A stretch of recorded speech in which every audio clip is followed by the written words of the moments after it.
ইরাকে বিদেশি সেনা প্রত্যাহারের ঘোষণা, সার্বভৌমত্ব অর্জনের নতুন ধাপ ও এক চ্যালেঞ্জ।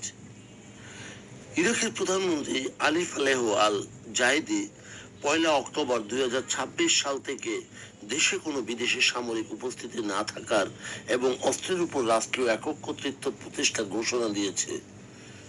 মার্কিন সেন্ট্রাল কমান্ডের প্রধান অ্যাডমিরাল ব্র্যাড কুপারের সাথে এক বৈঠকের পর এই সংক্রান্ত সরকারি বার্তা প্রকাশ পায়। এই ঘোষণাটি মধ্যপ্রাচ্যের বর্তমান ভূ রাজনৈতিক প্রেক্ষাপটে অত্যন্ত তাৎপর্যপূর্ণ। পূর্ণ সার্বভৌমত্ব প্রতিষ্ঠার যে অঙ্গীকার, সেটি আন্তর্জাতিক জোটের মিশন 30 সেপ্টেম্বরের মধ্যে শেষ হবে তাদের ইরাকি মিশন। বিশেষ করে প্রধানমন্ত্রী আল জাহিদির মতে 1 অক্টোবর হবে ইরাকের ইতিহাসের এক নতুন দিন, যেখানে দেশীয় সার্বভৌমত্ব সুসংহত হবে এবং নিরাপত্তার পূর্ণ দায়িত্ব ইরাকি বাহিনী নিজে গ্রহণ করবে। অস্ত্রের রাষ্ট্রীয় একক কর্তৃত্ব, যেটি আন্তর্জাতিক সেনা প্রত্যাহারের পাশাপাশি অবৈধ অস্ত্র বা সশস্ত্র গোষ্ঠীগুলোর ওপর নিয়ন্ত্রণ প্রতিষ্ঠা ইরাকের প্রধান চ্যালেঞ্জ।